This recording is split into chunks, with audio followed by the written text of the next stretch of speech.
Hello friends, welcome back to R S Agarwal official YouTube channel. तो my name is Varun Sharma और बेटा हमने अपने 9th का ग्रेविटेशन वाला चैप्टर अपना कंप्लीट कर लिया है। उसके बाद आज हम अपना नया चैप्टर स्टार्ट कर रहे हैं जिसका नाम है वर्क एनर्जी, जिसके अंदर लास्ट में हम पावर का भी पोर्शन डिस्कस करेंगे।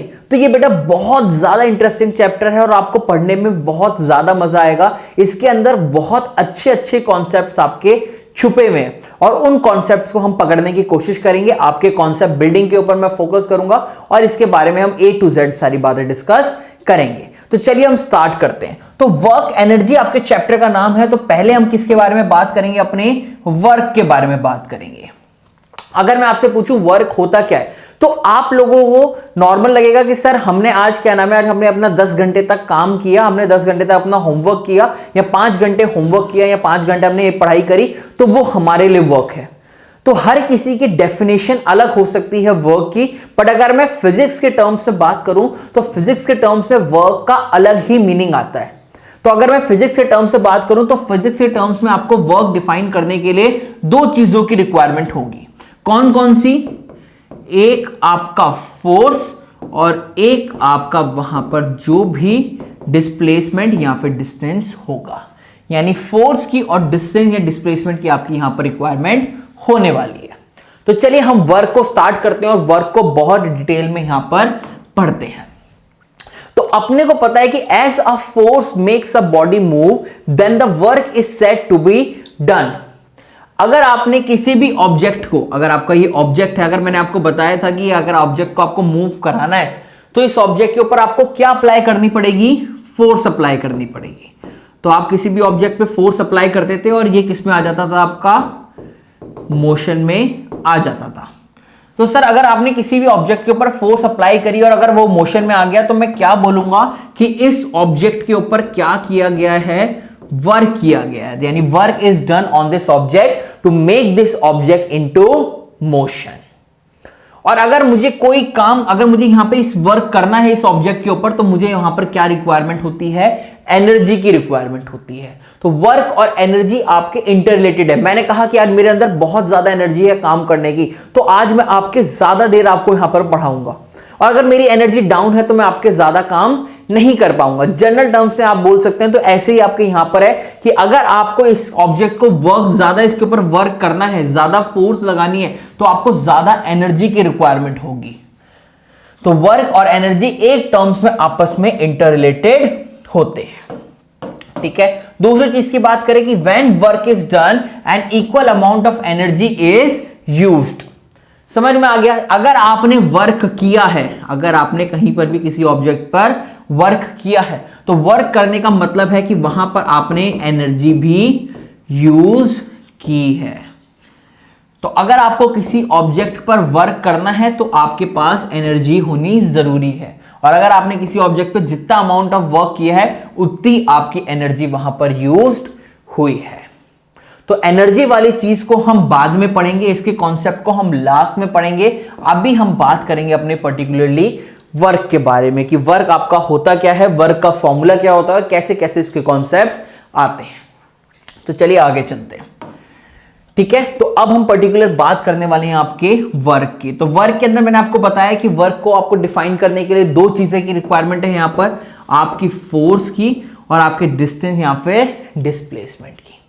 ठीक है। तो अगर मैं पूछूं कि आप वर्क को कैसे जज कर सकते हैं, तो अगर मैंने बोला कि अगर किसी ऑब्जेक्ट के ऊपर आपने फोर्स को लगाई और फोर्स लगाने से उसके अंदर डिस्टेंस या डिस्प्लेसमेंट करके आया, उसने वहां पर डिस्प्लेसमेंट किया आपने। ठीक है। और इन दोनों की आपने फोर्स लगाया और वहां पर डिस्प्लेसमेंट भी हुई तो इसका मतलब है कि वहां पे आपका वर्क हुआ है। क्लियर हो गई बात? तो अगर आप यहां पर डेफिनेशन से पढ़ेंगे तो इन फिजिक्स वर्क का मतलब क्या होता है कि ऐसी फोर्स जो आपकी मोशन को प्रोड्यूस कर दे, यानी आपने फोर्स लगाई और मोशन प्रोड्यूस हो गया, उसको हम क्या बोलते हैं? आपका वर्क बोलते हैं। तो किसी भी ऑब्जेक्ट पे अगर आपकी फोर्स लगी और मोशन आया उसमें तो उसका मतलब क्या है कि उसके ऊपर आपकी फोर्स लगी है। तो आप देख सकते हैं जैसे ये गाड़ी है, ये गाड़ी आपकी आगे मूव कर रही है तो गाड़ी का इंजन इसके ऊपर फोर्स लगा रहा है जिस वजह से इसके अंदर भी वर्क हो रहा है, ये आपका कार्ट है, ये आपका हॉर्स इसको कार्ट को आगे की तरफ खींच रहा है, तो यानी इसके ऊपर भी वर्क डन हो रहा है। अगर इस इंजन की बात की जाए तो ये पूरी ट्रेन को, जो आपका ये इंजन है, ये आगे की तरफ आगे खींच के ले जा रहा है। यहाँ पर इंजन वर्क कर रहा है बाकी ऑब्जेक्ट्स को, बाकी आपके जो डिब्बे हैं उनको मोशन में लाने के लिए। तो आपको अभी तक इतनी बात समझ में आ जानी चाहिए कि अगर मैं फिजिक्स के टर्म्स में वर्क की बात करता हूं तो उसका मतलब क्या है कि वहां पे आपका जो फोर्स है वो क्या प्रोड्यूस कर रहा है, आपकी मोशन प्रोड्यूस कर रहा है। ठीक है, अब क्या है कि अगर वर्क डन, आपको मैंने बताया कि वर्क डन अगर आप डिफाइन करना है तो वहां पे आपके दो फैक्टर पे डिपेंड करता है। पहला फैक्टर क्या है, आपका मैग्नीट्यूड ऑफ फोर्स, यानी फोर्स पे डिपेंड करता है। और दूसरा चीज फैक्टर किस पे डिपेंड करता है, आपके डिस्टेंस पे डिपेंड करता है। क्या मतलब है, जैसे मान लीजिए मार्कर है, इस मार्कर के ऊपर मैंने फोर्स लगा रहा हूं यहां पे, ठीक है, तो फोर्स मैंने लगाई, ठीक है, तो ये ऑब्जेक्ट आपका यहां था और अब ये ऑब्जेक्ट आपका यहां से यहां आ गया, तो इनिशियल पॉइंट और फाइनल पॉइंट के बीच का जो भी ये डिस्टेंस है, ये क्या कहलाता है आपका, इन दोनों के आपके फैक्टर पे वर्क डिपेंड करता है। और वर्क को आप कैसे लिखते हैं, work is equals to force into में distance through which the body moves. काफी बुक्स के अंदर इसको एस को डिस्प्लेसमेंट के नाम से भी दे देते हैं। क्लियर हो गई वाली बात, ठीक है। तो अभी बेसिक फॉर्मूला आप याद रखिएगा, जहां पे W क्या है आपका वर्क, F क्या है फोर्स और S क्या है आपका डिस्टेंस। तो work done in moving a body is equal to the product of force exerted on the body and the distance move by the body in direction of force. तो जैसे मान लीजिए आपका ये ऑब्जेक्ट है, इस ऑब्जेक्ट को आपने इस डायरेक्शन में फोर्स लगाई और ये ऑब्जेक्ट इसमें आ गया आपका मोशन में आ गया, तो मतलब आपने क्या बोला कि इस ऑब्जेक्ट के ऊपर आपका सर क्या हुआ है, वर्क डन हुआ है। ये चीज समझ में आ गई। अगर आपने इस ऑब्जेक्ट को आगे की तरफ आपने इसको पुश किया है तो इसका मतलब ये कौन सी पोजीशन पे है आपका, इनिशियल पोजीशन पे, और अब आपका ये किस पे आ गया, अब आपका इस डायरेक्शन में आ गया, ठीक है, तो ये क्या होगा, इसकी फाइनल पोजीशन हो गई। तो आपने ऑब्जेक्ट को आगे की तरफ फोर्स लगाई, तो यानी फोर्स आपने इस तरफ लगाई, इस फॉरवर्ड डायरेक्शन में लगाई, और इसका डिस्प्लेसमेंट भी आपका कहां हुआ है, यानी डिस्टेंस जो मूव हुआ है वो भी कहां हुआ है आपका फॉरवर्ड डायरेक्शन में। तो यानी इस ऑब्जेक्ट के ऊपर जब आपने फोर्स लगाई तो ये ऑब्जेक्ट इसमें आ गया मोशन में, इसका मतलब इस ऑब्जेक्ट के ऊपर क्या हुआ है, वर्क इज डन। और यहां पे ये आपका आगे मूव कर रहा है in the direction of force, इसका मतलब यहां पर वर्क हुआ है। तो यहां पे आपका वर्क किस पे डिपेंड कर रहा है, दो फैक्टर्स पे डिपेंड कर रहा है, आपके फोर्स पे और आपका distance move by the body. यही चीज आपकी यहां पर बताई। अगर आप देखें तो यही चीज है, मैंने आपको बताया कि वर्क का फॉर्मूला क्या होता है, force into distance move in the object direction of force. जो आपका ऑब्जेक्ट होता है वो किस डायरेक्शन में फोर्स, जो आपका ऑब्जेक्ट होता है वो आपका डायरेक्शन ऑफ फोर्स में मूव करता है, उसी को हम वर्क डन बोलते हैं। और इसका फॉर्मूला क्या आता है, W equals to force into distance, को शॉर्ट में लिख सकते हैं W equals to F into S। यही बात मैंने आपको बताई है। और अगर मैं पूछूं कि इन दोनों के बीच में जो एंगल होता है वो आपका डायरेक्शन का होता है, जो आपको मैं अभी आगे थोड़ी देर में समझाने वाला।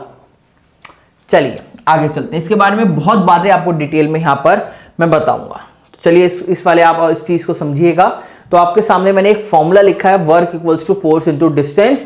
तो वर्क यहां पे क्या होता है बेटा, आपको मैंने समझा दिया। वर्क को आप किस में मेजर करते हैं, वर्क को मेजर करते हैं आप जूल्स में मेजर करते हैं, और इसको कैलोरीज में भी कन्वर्ट किया जा सकता है, वो आपके कोर्स में नहीं है, तो इस बात को मत समझिएगा। फोर्स को कैसे निकाल सकते हैं, फोर्स को आपका फॉर्मूला जो मैंने आपको बता रखा है, मास इंटू एक्सेलरेशन, जो आप force and law of motion से सीख के आए हैं, तो यहां से आप इससे निकाल सकते हैं। ठीक है, मास किसके इक्वल होता है, अगर हम ऑब्जेक्ट की बात करें तो मास आपके इस केस में आपके वेट ऑफ द ऑब्जेक्ट के इक्वल हो जाता है। और अगर एक्सेलरेशन निकालनी है तो एक्सेलरेशन निकालने का आपका फॉर्मूला पता ही है, क्या होता है, v minus you by T. यहां से आप एक्सेलरेशन निकाल सकते हैं। अगर मैं डिस्टेंस की बात करूं तो डिस्टेंस कैसे निकाल सकते हैं कि भैया कितना दूर आपका ऑब्जेक्ट चल के गया है, तो इन चीजों से आप ऐसे का यूज कर सकते हैं। तो यहां पे आपका force and law of motion भी और मोशन भी यूज हो रहा है। तो अगर आपने पहले वो चैप्टर पढ़ रखे हैं तभी आप इस चैप्टर को अच्छे से डिटेल में समझ सकते हैं। क्लियर हुई वाली बात, चलिए आगे चलते हैं। ठीक है, तो आपको when a body is move on the ground by applying force then the work is done against the friction. अब ये बहुत इंपॉर्टेंट है, समझिएगा। ठीक है, मान लीजिए ये आपका ग्राउंड है और ग्राउंड के ऊपर आपकी यहाँ पर एक बॉल रखी है, ठीक है, थोड़ा सा बॉल अच्छे से बनाते हैं, ठीक है, ये आपकी बॉल रखी है। अब आपने क्या करा, यहाँ पे इस डायरेक्शन में फोर्स लगाई, इस डायरेक्शन में फोर्स लगाई। पहले आपका ये ऑब्जेक्ट किसमें था, रेस्ट में था। आपने जब फोर्स लगाई तो ये ऑब्जेक्ट आपका किसमें आ गया बेटा, मोशन में आ गया। तो आप कैसे जज करोगे कि भैया यहां पर आपका वर्क हुआ है कि नहीं हुआ?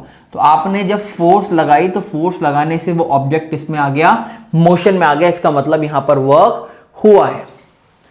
अगर ऑब्जेक्ट आपका रेस्ट में था तो इसका रेस्ट में रहने का मतलब क्या है कि यानी सर इसके अगर आपका फोर्स इस डायरेक्शन में हुआ है तो आपके इस अपोजिट डायरेक्शन में एक फोर्स लग रही होती है, जिस फोर्स को आप क्या बोलते हो, फ्रिक्शन बोलते हो, जिसके बारे में मैं आपको बहुत डिटेल में पहले पढ़ा चुका हूं।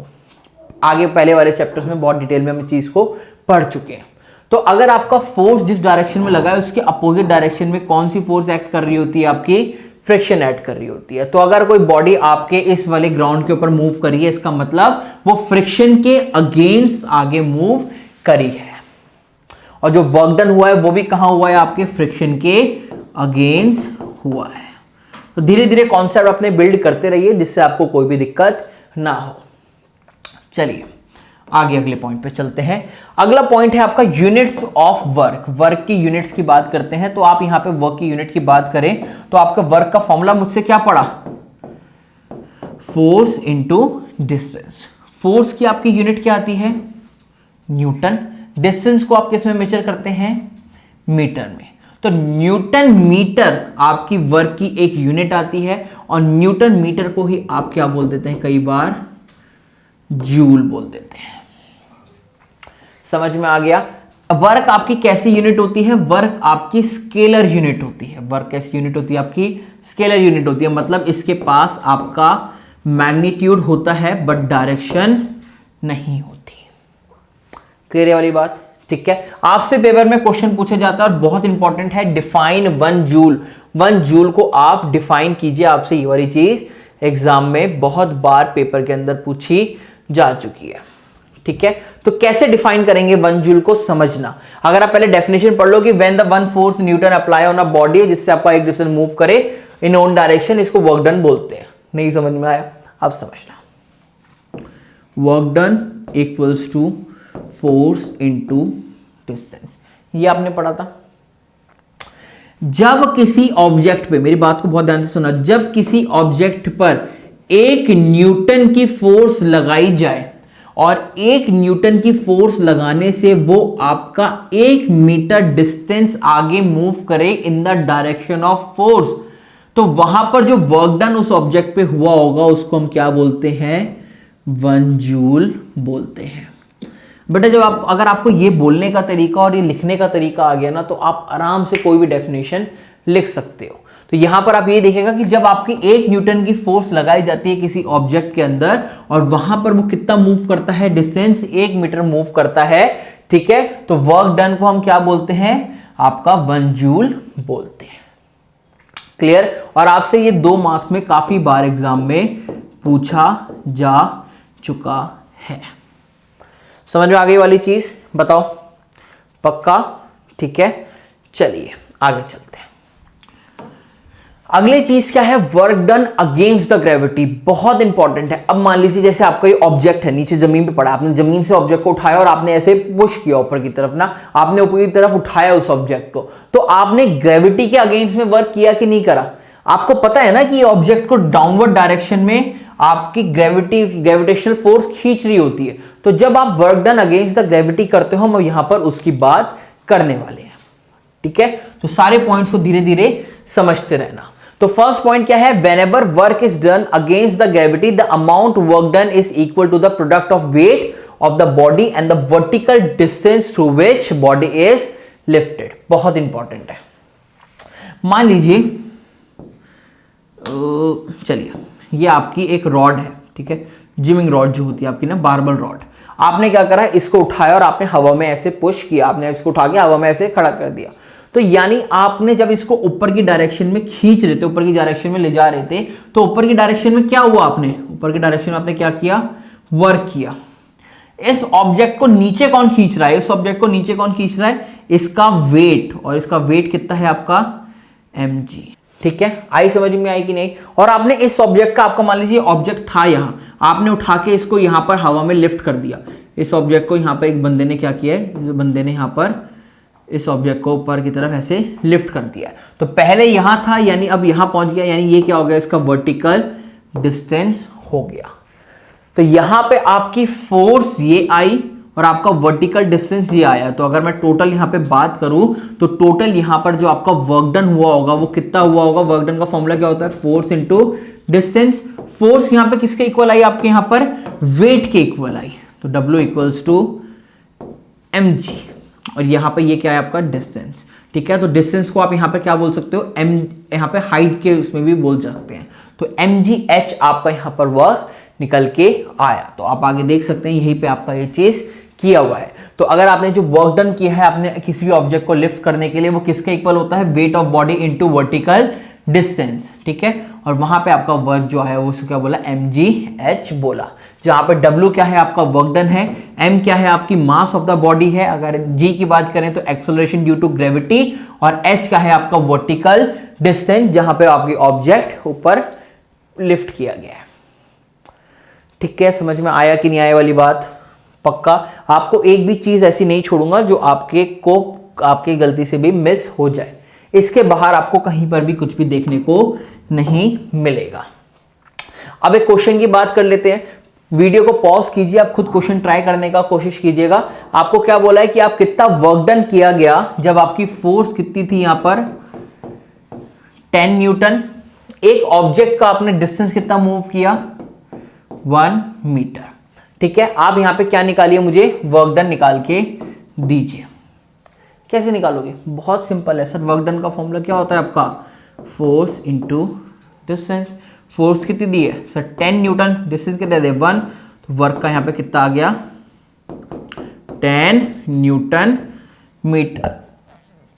और क्या बोल सकते हैं न्यूटन मीटर की जगह, और इसको क्या बोल सकते हैं, 10 जूल। समझ में आ गया। आंसर हमेशा आप जूल में रिपोर्ट कीजिएगा, ठीक है, क्योंकि इसकी ऐसा यूनिट वर्क की जूल ही होती है। चलिए आगे चलते हैं। अगला क्वेश्चन है, अगला क्वेश्चन क्या है, calculate the work done in lifting 200 kg of water through a vertical height of 6 metre assuming g is 10 metre per second square. बहुत इंपॉर्टेंट क्वेश्चन है।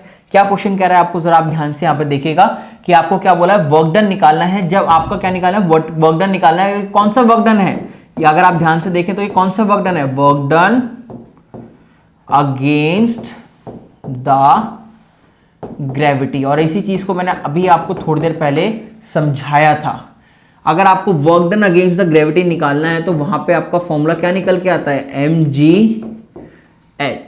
यहां पे आपको वर्क डन निकालना है। मास कितना दिया है आपको, 200 kg। g कितनी दी है, 10 metre per second square. h कितना दिया है आपको, 6 मीटर्स। यहां से वर्क डन निकाल लेंगे, जो भी आंसर आएगा उसको किस में रिपोर्ट कर देंगे, जूल्स में रिपोर्ट कर देंगे।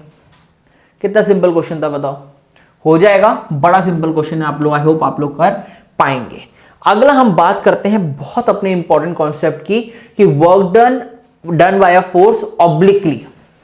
ऑब्लिकली मतलब आपको याद है कि आप अपने एयरपोर्ट पे जाते हैं, आप कहीं जाते हैं तो आपका जो बैग होता है आप उसको ऐसे एंगल एक एंगल पे लेके चलते हैं।